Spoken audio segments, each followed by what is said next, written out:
주영석 기자의 뉴스 속으로. 네, 이모닝 뉴스 3부부터는 여러분들께서 유튜브를 통해서 실시간으로 시청이 가능하십니다. 유튜브로 들어오셔서 RKTV 1540으로 찾으셔서 들어오시든지, 아니면은 저희 라디오 코리아.com 홈페이지로 들어오셔서 왼쪽 위에 있는 RKTV 라이브 버튼을 누르시면 되겠습니다. 또한 페이스북을 통해서도 시청이 가능하십니다. 자, 주영석 기자 모셨는데요. 이 지나 해스펠 CIA 국장 내정자에 대한 인준안이 어제 연방 상원을 통과했습니다. 이 물고문 전력 등 많은 논란과 의혹의 대상이었음에도 불구하고 사상 최초로 여성 CIA 국장이 탄생을 했는데, 그렇죠. 예상보다 좀 쉽게 통과된 것 같아요. 그렇습니다. 네. 처음에는 좀 어렵지 않을까 이런 예상도 있었는데 네네. 결국 어제 54대 45로 통과됐습니다. 공화당에서는 3명이 반대를 했음에도 불구하고 민주당에서 6명이 찬성을 해줬기 때문에 결국 통과됐습니다. 공화당의 연방상원 의석수가 51석인데 결국 그 찬성표가 3표가 더 나왔고요. 공화당에서는 아주 중진 의원들이죠. 제프 블레이크, 랜드 폴, 존 맥케인 이런 이제 의원들이 반대를 했지만, 민주당에서 마크 워너, 하이드 하이트캠프, 빌 넬슨 같은 의원들이 이제 지지하면서 결국 통과됐고요. 월스트리트저널의 어제 기사가 참 재밌었는데, 표결하기 전에 나온 기사였는데 지금까지 공개적으로 지지 의사 밝힌 민주당 의원들이 5명이다 이렇게 분석하면서 일부 민주당 의원들의 지지를 결국 이 해스펠 그 내정자가 얻어냄으로써 통과가 유력하다 그랬는데, 역시 월스트리트저널 예상대로 통과됐고요. 지나 해스펠은 1985년부터 CIA에서 근무해온 33년간 CIA에서 일해온 정말 정통 CIA맨이죠. 그래서 이 사실은 뭐 국장으로서 충분히 오를 만한 그만한 경력은 있다 이렇게 볼 수 있는데, 특히 그 세계 곳곳에서 정부 활동하면서 그러니까 뭐 편한 곳에서만 이런 것이 아니라 정말 세계 곳곳을 돌아다니면서 정부 활동하면서 탁월한 성과를 낸 것으로 평가를 받고 역전의 있고, 노장이네요. 역전의 노장이죠. 올해 61살의 여성입니다. 1947년 CIA 조직이 출범한 이래 71년 만에 첫 번째 여성 수장이 됐습니다. 그렇지만 CIA에서 이렇게 오랜 기간 동안 온갖 일을 다 하다 보니까 당연히 뭐 여러 가지 안 좋은 그런 의혹들도 많이 받았는데, 그럼에도 불구하고 어찌 됐건 결국 그 고비인 그 인준 통과함으로써 최초의 여성 CIA 국장이라는 또 영광을 안게 됐습니다. 그런데 이제 지나 해스펠 내정자 같은 경우에는 조금 전에 최영호 앵커께서도 말씀을 해주셨습니다만, 물고문 때문에 워낙에 좀 논란이 많았는데요. 고문 관련해서 좀 악명이 높았잖아요. 그렇죠. 혹시 이런 논란들이 다 해소가 된 겁니까? 사실은 해소가 되지 않았죠. 해소가 제대로 되지 않았는데, 뭐 그럼에도 불구하고 이 뭐라 그럴까, 연방의회의 어떤 미묘한 그 지금 현재 어떤 상황 때문에 민주당이 찬성의 가세를 해주면서 통과가 될 수 있었습니다. 그래서 참 이것도 여러 가지 해석이 나오고 있는데, 이 지나 해스펠 같은 경우는 그 앞서 말씀드린 대로 세계 곳곳을 돌아다니면서 CIA 요원으로서 활동을 했다고 그랬는데, 특히 태국에서 고문을 자행하는 비밀 감옥을 운영해온 그런 의혹을 받고 있죠. 특히 그 9/11 이후에 알카에다 등 테러리스트를 잡아서 해외의 그런 그 CIA의 비밀 시설들에 놓고 고문을 가한 것으로 이렇게 좀 알려지고 있고, 특히 조지 W 부시 행정부 시절에는 이런 고문 프로그램이 이제 문제가 될 것 같으니까 이제 조지 W 부시 대통령 쪽, 그러니까 위에서 이거 다 삭제해라 이런 지시가 내려왔는데, 실제로 그런 그 증거를 이제 삭제한 것으로 그 삭제하는데 핵심적인 역할을 한 인물로 이렇게 지금 나타났고요. 당시에 그 지나 해스펠이 대테러 센터 부센터장으로 근무해왔는데, 물고문 등 92개에 달하는 고문이 담겨 있는 그런 그 비디오 테이프를 전부 다 삭제한 것으로 그렇게 지금 나타나고 있습니다. 그래서 이번 청문회에서도 이런 물고문을 비롯한 이런 고문 관련 프로그램 이런 거가 관련된 질문을 많이 받았는데, 부도덕적이냐, 그러니까 이것이 그 immoral, 굉장히 부도덕적하지 않냐는 질문을 받았는데, 끝까지 imoral하다, 부도덕하다는 대답을 하지 않고 버텼습니다. 버텼고요. 그러다 보니까 이 연방상원에서도 이 정도면 통과시켜주면 안 되겠다 이런 여론이 굉장히 좀 있었고요. 그래서 본인도 한때는 그 자진 사퇴하는 것으로 내정자 자리에서 자진 사퇴하는 것으로 생각을 그런 하고 얘기가 나왔었어요. 트럼프 네. 대통령에도 그렇게 얘기한 것으로 알려져 있는데 트럼프 대통령이 트윗으로 이 지나 에스펠을 지지했죠.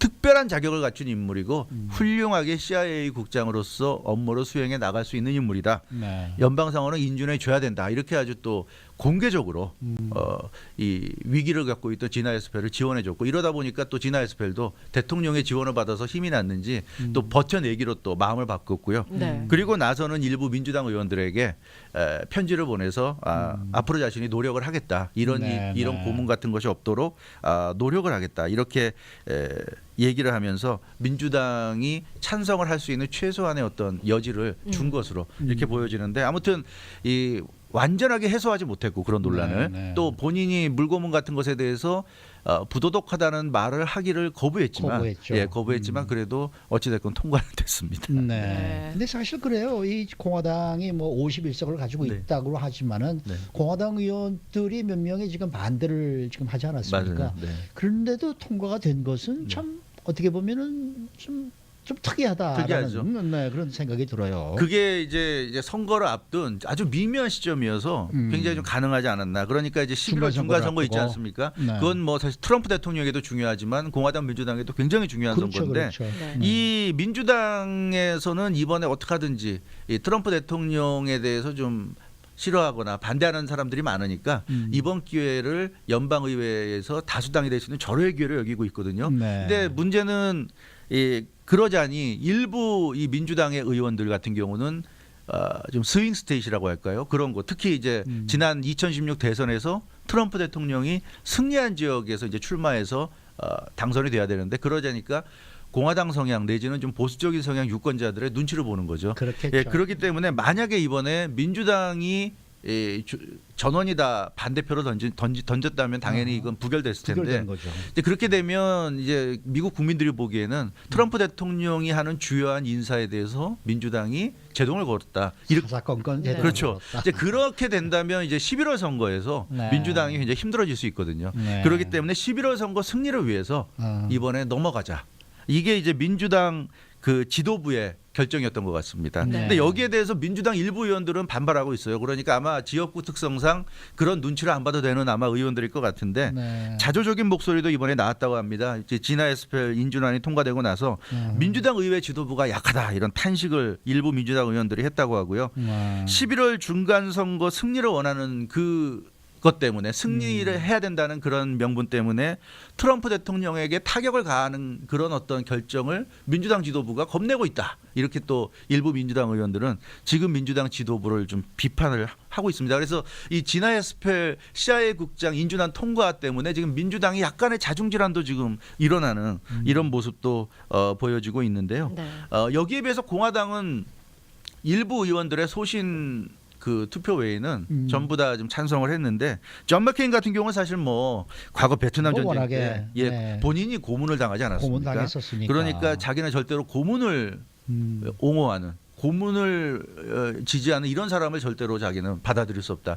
네. 뭐 당연한 것 같아요. 당연하죠. 존 맥케인 네. 입장에서 반대했고 제프 플레이크 같은 경우는 이제 미국은 CIA의 어두운 역사를 걷어내고 새로운 출발을 해야 되는데 지나 에스펠은 어떻게 보면 CIA의 어두운 역사에 총집합체 같은 인물이어서 이런 인물이 돼서는 안 된다. 고문 없는 CIA를 만들어야 된다. 이게 제프 플레이크 공화당 의원이 반대한 이유고요. 랜드폴 같은 경우는 CIA가 대선 당시에 그 트럼프 후보를 감시했다는 의혹이 있다. 그러니까 오바마 대통령 시절에 대선 후보를 감시했다는 의혹이 있고 그때 그 영국 정보부와 공조해서 트럼프 후보를 감시했다는 보도가 나온 적이 있고 그런데 이 랜드폴이 주장하는 것은 대선 후보를 사찰하는 그런 행위를 한다는 건 대단히 위험한 것이고 그러고 그런 행위를 주도한 게 이 지나 헤스펠로 자기는 지금 보고 있는데 그렇기 때문에 그런 위험한 인물이 CIA 수장이 되는 것을 반대한다. 또 이런 이유를 들어서 반대했어요. 그래서 공화당 같은 경우는 나름대로 3명의 중진 의원들이 자기 입장에서 이제 반대하는 개인적인 사유를 따라서 반대했지만 어찌됐건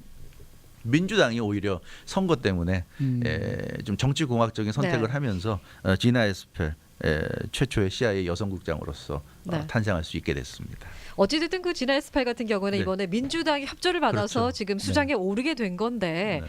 그러면 앞으로 운영될 이 진화 S8 체제가 CIA죠. 네. 앞으로 미북 네. 정상회담이나 또 한반도 그 평화 운영 체제에도 좀 연관이 있을까요? 연관이 있죠. 네. 상당히 도움이 될 것 같아요. 이 사람이 굉장히 강성 인물이고 물고문, 그러니까 고문도 필요하면 할 수 있다는 그런 사고 방식을 가진 인물이기 때문에 굉장히 거부감이 들 수도 있지만 그러나 이 남북 관계라든가 미북 관계를 우리가 놓고 보자면 상당히 도움이 될 수 있다. 왜냐하면 이 사람이 폼페오 그 국무장관이 지금 그 CIA 국장 시절에 네. 핵심 라인이었습니다.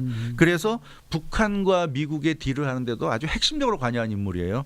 그렇기 때문에 실제로 이 지나 에스펠도 북한에 본인이 가서 머물면서 미북 협상을 주도한 인물로 지금 알려지고 있습니다. 네. 폼페오 전 그 CIA 국장 지금 국무장관이죠. 이 사람이 3월에 갔었고 또 4월에 갔는데 이 3월부터 그러니까 폼페오 장관이 방문하기 전부터 3월부터 지나 에스펠이 미국에 체류하면서 네. 협상팀을 이끌고 2주 동안 평양에서 북한과의 어떤 교섭 작업에 물밑 작업을 다 했고 그러니까 지나 에스펠이 다 깔아놓은 상태에서 폼페오 당시 CIA 국장이 방문한 것으로 이렇게 지금 전해지고 네, 있습니다. 네. 네. 그리고 이 지나 에스펠이 대단하다는 걸 우리가 알게 된 것은 정의용 청와대 국가안보실장과 서훈 국가정보원장이 백악관 방문했을 때였죠. 네. 기억하시겠지만 그때 트럼프 대통령이 직접 브리핑을 들었고요. 정의용 실장으로부터 그 당시에 트럼프 행정부 주요 인사들이 다 함께 들었는데 그때 이 폼페오 CIA 국장이 들어가지 않고 CIA를 대표해서 지나 에스펠이 네. 그 당시 참석을 했었습니다. 그래서 우리 눈에도 이 지나 에스펠이라는 사람이 CIA의 아주 실세구나 하는 걸 느낄 수가 있었고요. 그리고 일부 소식통에 따르면 지금 이 CIA 정보 아마 협상팀 중에 일부가 지금도 평양에 남은 것으로 알려지고 있는데 그건 뭐 정확히 확인되지 않았는데 보도는 그렇게 좀 되고 있는데 그래서 이 지나 에스펠이 미국에 돌아온 이후에도 일부 협상팀이 평양에 남아서 협상을 지속하고 있다 이런 얘기도 좀 들려오고 있는데 어찌 됐건 지금 현재 미국에서는 폼페오와 더불어서 가장 북한을 잘 알고 있고 북한과 그래도 어떤 식으로든 지금 한 라인이 돼 있는 그런 인물로 보이기 때문에 네. 지나 에스펠 같은 인물이 지금 CIA 국장이 됐다는 건 미북 정상회담을 앞두고는 대단히 좋은 징조가 아닌가. 네, 북한 네. 입장에서도 네. 지나 네, 에스펠이 네. CIA 국장이 됐다는 건 아마 김정은도 대단히 아마 좋은 인사라고 생각을 할 것 같아요. 네. 그래서 네. 도움이 될 것 같습니다. 주영주 국장 수고 많으셨습니다. 감사합니다. 네.